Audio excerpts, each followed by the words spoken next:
Hello students, my name is Rohit Panyoli and I am from ICT Virtual Classroom Dehradun. कैसे आप सभी? मेरे ख्याल से बहुत अच्छे होंगे, फिट होंगे, फाइन होंगे। हम बात कर रहे हैं क्लास 9th साइंस की, जिसके अंदर हमने पिछले भाग में chapter number first matter in our surrounding revision भी हमने कंप्लीट किया था। आज हम कुछ क्वेश्चंस करेंगे उस चैप्टर्स के, है ना, और देखेंगे कि किस तरीके से हम उनके जवाब दे सकते हैं। तो उसी को करने के लिए चलेंगे बच्चों स्मार्ट बोर्ड की तरफ।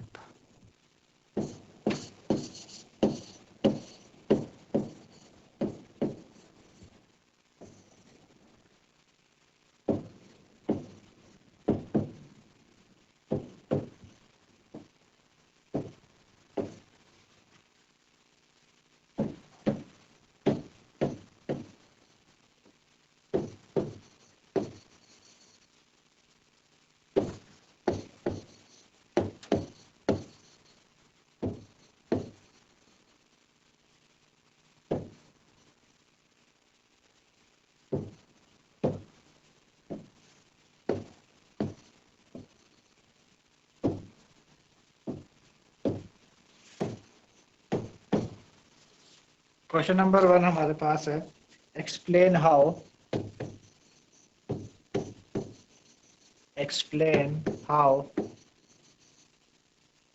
Rate of evaporation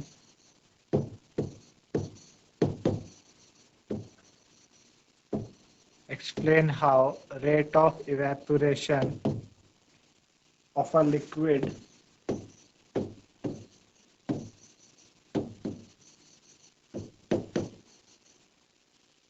is affected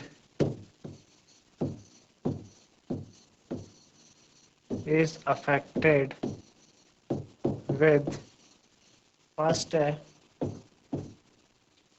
increase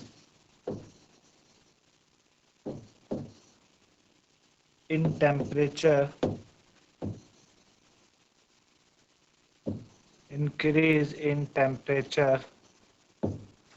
of a liquid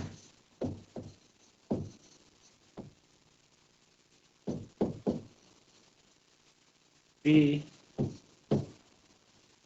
decrease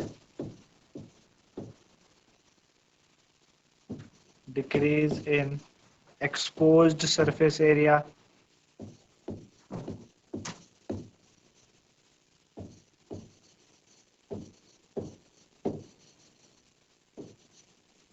decrease in exposed surface area। Third है increase in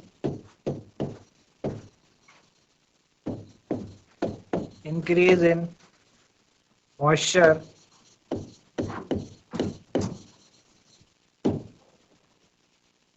in the surrounding area।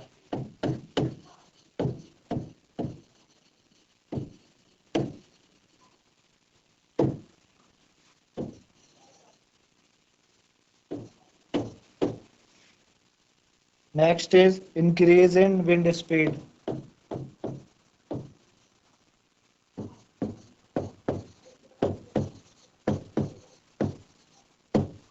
Increase in wind speed.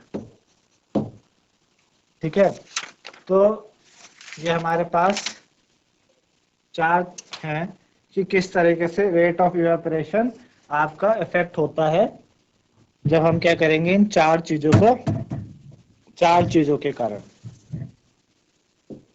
ठीक है ना, इंक्रीज इन टेम्परेचर अगर बढ़ाओ तो temperature बढ़ाने से इवेपोरेशन क्या होगा। ठीक है, सरफेस एरिया को डिक्रीज करने से इवेपोरेशन में क्या होगा। ठीक है ना, आपके पास जो मॉइस्चर है सराउंडिंग एरिया में उसको इंक्रीज करने से क्या होगा, और अगला विंड स्पीड को इंक्रीज करने से क्या होगा। जो चार बातें। ठीक है, तो आपको पहले भी हम समझा चुके हैं कि टेम्परेचर बढ़ाने से इवेपोरेशन भी इंक्रीज करता है। अगर आप टेम्परेचर बढ़ाएंगे तो इवेपोरेशन इंक्रीज करेगा, है ना। तो आइए इसी तरीके से एक एक करके हम आंसर इनके लिखेंगे।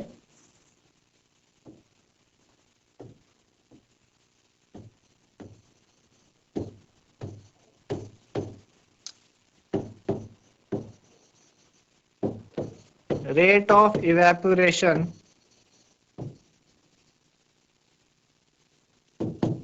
increases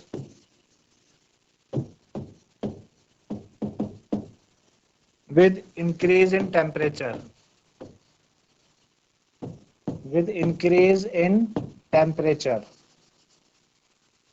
ठीक है, अगर टेम्परेचर आप बढ़ाते हैं तो टेम्परेचर बढ़ाने से होगा क्या है बेसिकली, अगर आप टेम्परेचर बढ़ाते हैं तो जो भी मॉलिक्यूल्स होंगे वो सरफेस में एकदम से आते हैं तुरंत, है ना, तुरंत जल्दी से आएंगे सरफेस में।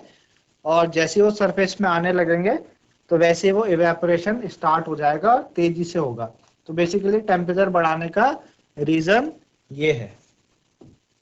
सेकंड हमसे पूछा गया है कि सरफेस एरिया कम होने से इवेपोरेशन को क्या होता है। तो आपको एग्जांपल के द्वारा समझाया भी गया था कि जैसे एक टेस्ट ट्यूब है ना, उस टेस्ट ट्यूब में पानी आपने भरा और एक आपके पास चाइना डिश है, उसमें आपने पानी भरा। दोनों के इवेपोरेशन में हमने फर्क देखा था। फर्क इसलिए देखा कि टेस्ट ट्यूब वाला जो पानी है वो कम इवेपोरेट हो रहा है, क्योंकि जो जगह है पानी को सरफेस पे आने की वो उसके पास कम है। लेकिन जो बड़ा बर्तन है आपके पास चाइना डिश है ना, वहां पे क्या है, काफी ज्यादा है। उस वजह से क्या करेगा, वहां पे इवेपोरेशन तेज होगा। यानी सरफेस एरिया अगर ज्यादा होगा इवेपोरेशन ज्यादा होगा, सरफेस एरिया कम होगा तो इवेपोरेशन क्या होगा, कम होगा।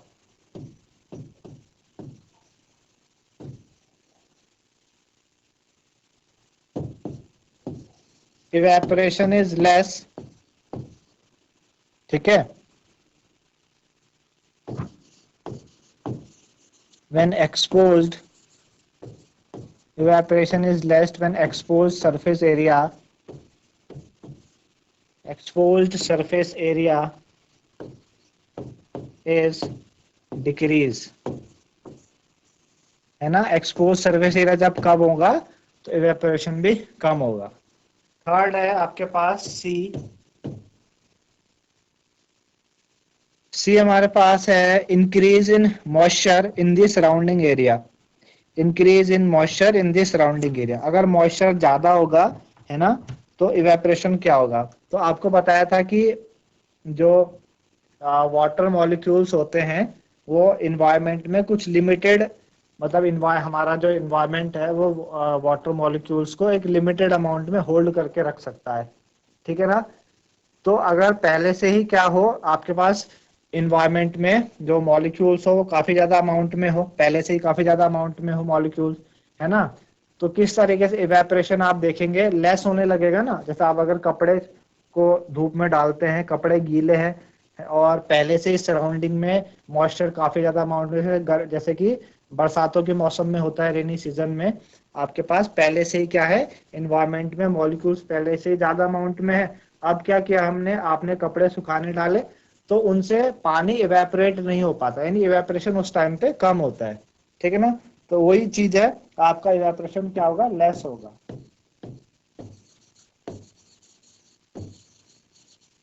Less evaporation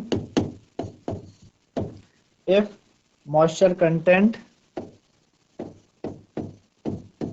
if moisture content is high in the air, is high in the air,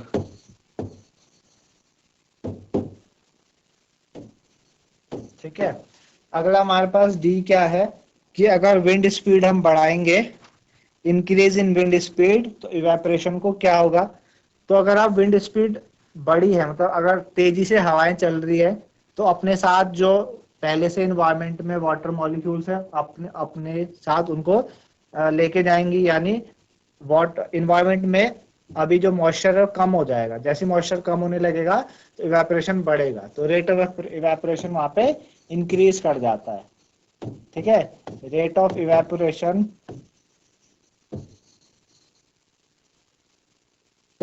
rate of evaporation increases,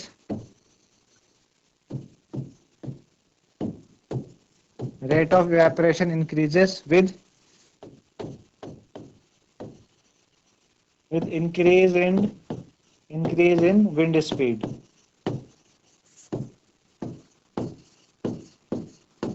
है ना।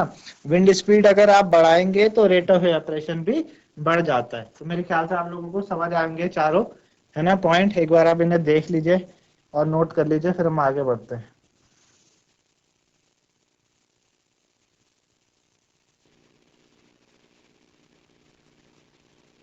चलिए अगला क्वेश्चन हमारे पास है, how does evaporation differ from boiling? How does evaporation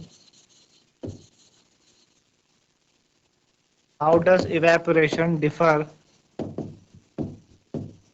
from boiling?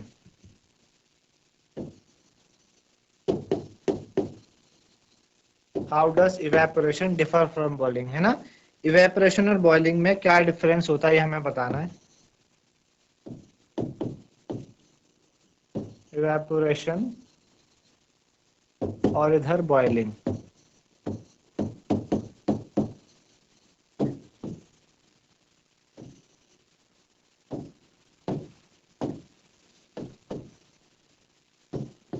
ठीक है ना। इवेपोरेशन और बॉइलिंग में क्या डिफरेंस होता है?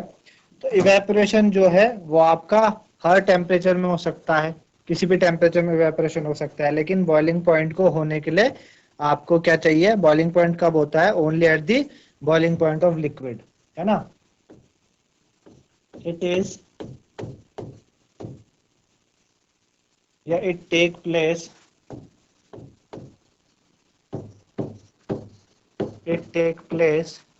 at all temperature.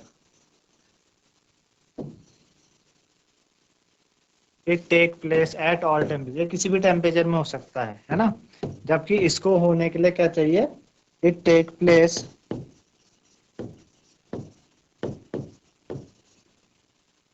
Only at the boiling point of liquid, है ना।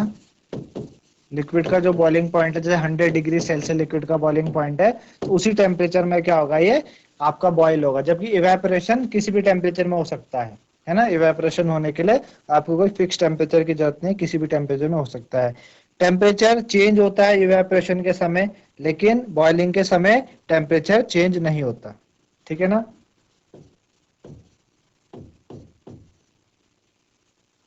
टेम्परेचर चेंज ड्यूरिंग इवेपोरेशन, जब इवेपोरेशन होता है तो टेम्परेचर में चेंज आता है। ठीक है।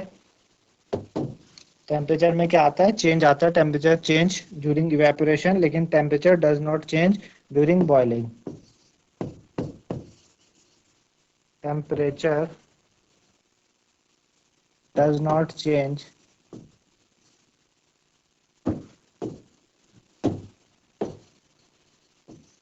टेम्परेचर डज नॉट चेंज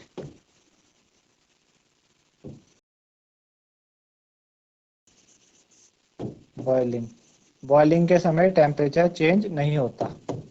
ठीक है ना। अच्छा, अगला कि इवेपोरेशन आपका सिर्फ सरफेस पे होता है, लिक्विड के सरफेस पे, लेकिन जो बॉइलिंग पॉइंट है वो entire body of the liquid में होता है ना। तो it take place only at it take place only at surface of liquid। ये सिर्फ लिक्विड के सरफेस पे होता है, जबकि it take place in entire body of liquid। ठीक है, लिक्विड की एंटायर बॉडी पे ये होता है, जबकि ये सिर्फ किस पे होता है? सरफेस पे होता है। ठीक है, तो मेरे ख्याल से समझ आएगा आपको, नोट भी कर लीजिए आप कि इवेपोरेशन और टेम्परेचर में होता है, जबकि बॉइलिंग आपका सिर्फ लिक्विड के बॉइलिंग पॉइंट में होता है। टेम्परेचर चेंज होता है इवेपोरेशन के समय, लेकिन बॉइलिंग के समय टेम्परेचर में चेंज नहीं आता। ठीक है ना। और इवेपोरेशन आपका सिर्फ लिक्विड के सरफेस पे होता है, लेकिन जो बॉइलिंग है वो लिक्विड के एंटायर बॉडी पे होती है ना। चलिए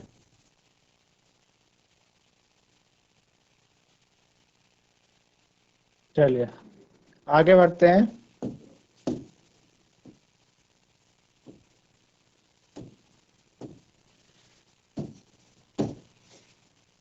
अगला क्वेश्चन हमारे पास है, a small volume of water,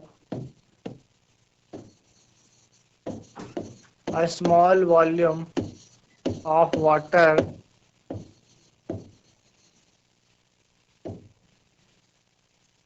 in a kettle,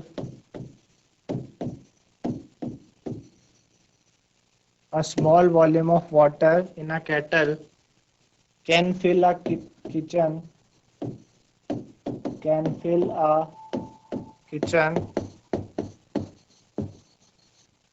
A small volume of water in a kettle can fill a kitchen with steam, with steam. ठीक है, explain why.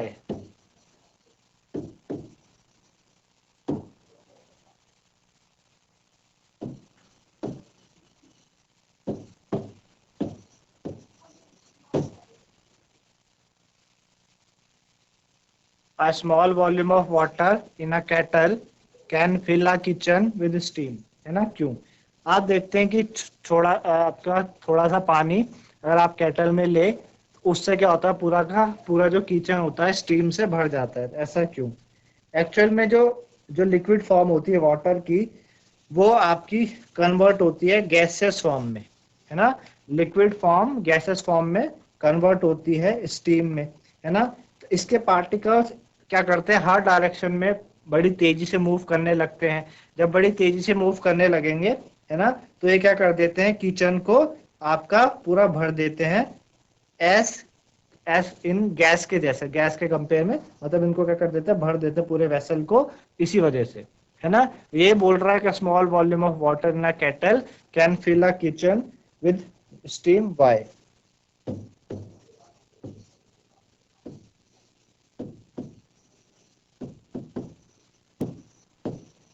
The liquid form of water, the liquid form of water convert into gaseous, liquid form of water convert into gaseous form in steam. ठीक है, liquid form of water convert into gaseous form in steam. It particles, it particles move very rapidly, particles move very rapidly in all direction, particles move very rapidly in all direction and fill the kitchen gas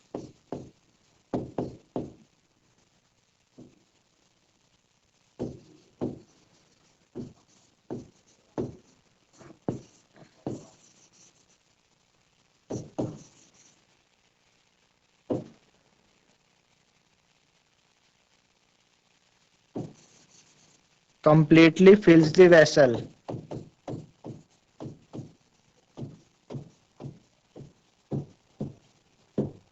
ठीक है, तो इस तरीके से इसका आप क्या कर सकते हैं, आंसर दे सकते हैं। चलिए आगे बढ़ते हैं। आगे हमारे पास है, a sample of water under study, a sample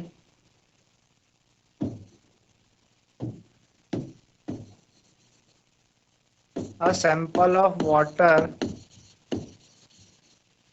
a sample of water under study, sample of water under study was found to boil, was found to boil was found to boil at 102 degrees Celsius at normal temperature. At normal temperature,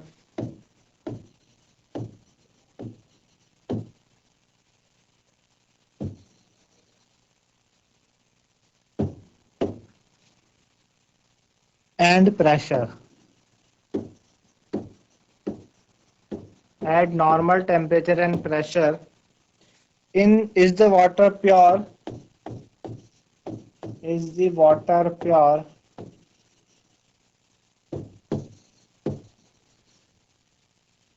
Will this water will this water will this water freeze? Will this water freeze at 0 degree Celsius? Comment. ठीक है, क्या कह रहे हैं कि एक sample of water है, जब उसको स्टडी किया गया तो उसने बॉईल किया 102 डिग्री पे। वैसे आप देखते हैं कि वाटर का बॉइलिंग पॉइंट कितना 100 डिग्री सेल्सियस होता है, लेकिन 102 डिग्री पे उसने बॉईल किया under normal temperature and pressure में। क्या वाटर प्योर है ना? और अगर ये प्योर है तो क्या ये 0 डिग्री पे फ्रीज होगा, है ना? तो एक्चुअल में ये 0 डिग्री पे फ्रीज नहीं होगा, इसका जो फ्रीजिंग पॉइंट है वो 0 से नीचे जाएगा, क्योंकि इसमें कुछ नॉन वोलेटाइल इम्प्योरिटी मौजूद होंगी। नॉन वोलेटाइल इम्प्योरिटी मौजूद होने के कारण ही इसका जो बॉइलिंग पॉइंट है वो थोड़ा सा ऊपर गया, एलिवेट हुआ, 100 के बजाय 102 में चले गया, है ना? तो वाटर प्योर है तो हम कहेंगे no, water is not pure. अगर प्योर होता तो 100 डिग्री पे बॉयल हो जाता। Water is not pure because it contain non-volatile impurity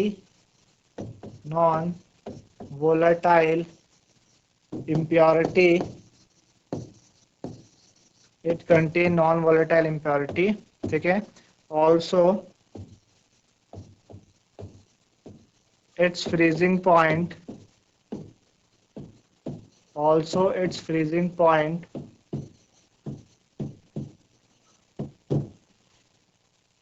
will be below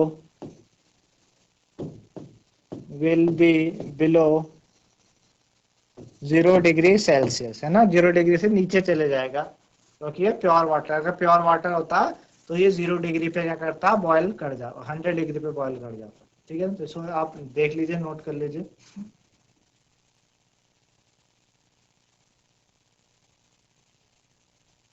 चलिए आगे बढ़ते हैं। Explain the following temperature in Kelvin scale. Express the following scale. Express the following temperature. Explain the following temperature in Kelvin scale.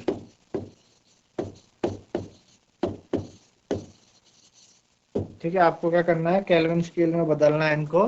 पहला है हमारे पास 32 degree Celsius, दूसरा हमारे पास 473 degree Celsius. ठीक है, किस तरीके से किया जाएगा, आपको पता है रिलेशन क्या होता है कि kelvin scale equal two degree Celsius plus 273, है ना? तो पहला वाला में हमें क्या करना होगा, 32 को हमें केल्विन में बदलना है, तो 32 प्लस 273, है ना? तो 3 और 3 2 आपका 5, 3 और 2 5, 7 और 3 10 0 कैरी 1, 305 केल्विन आ गया। ठीक है ना?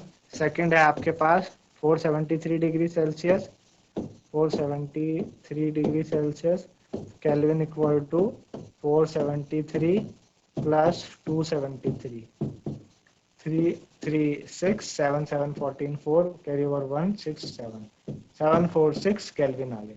इस तरीके से केल्विन को आप डिग्री सेल्सियस में, सेल्सियस को आप डिग्री सेल्सियस में बदल सकते हो, केल्विन को भी आप बदल सकते हो। चलिए तो एक लास्ट क्वेश्चन हमारे पास क्या है आज का, why does the level of water, why does the level of water, why does the level of water not change, why does the level of water not change when sugar is dissolved in it, when sugar is dissolved, when sugar is dissolved in it। ठीक है ना, जब आप water में sugar dissolve करते हैं तो water का लेवल ऊपर नहीं बढ़ता। एक्चुअल में वाटर है आपके पास, ये कंटेनर है, आप देखते हैं गिलास में आपने पानी यहाँ तक भरा, आपने इसके अंदर क्या करा, शुगर भी डाला, तो भी पानी का लेवल ऊपर नहीं बढ़ता है ना। क्यों नहीं बढ़ता, क्योंकि पानी एक मैटर है और मैटर के बीच में क्या होता है, space between them, particle of matter है स्पेस बिटवीन देम, इस वजह से आपके पास जो लेवल है वो नहीं बढ़ता, because particle of water, because particle of water have space between them, have space between them, है ना, particle of water have space between them, उनके बीच में स्पेस होता है, तो शुगर वहीं जाके आपके बैठ जाती है, इस वजह से उसका लेवल इंक्रीज नहीं करता। तो इस तरीके से बच्चों आज हमने बात करी चैप्टर नंबर फर्स्ट के कुछ क्वेश्चंस की, मेरे ख्याल से आपको समझ में आ गया उनके पीछे का कंसेप्ट, है ना। तो आज के लिए इतना ही था, धन्यवाद, हैव अ नाइस डे।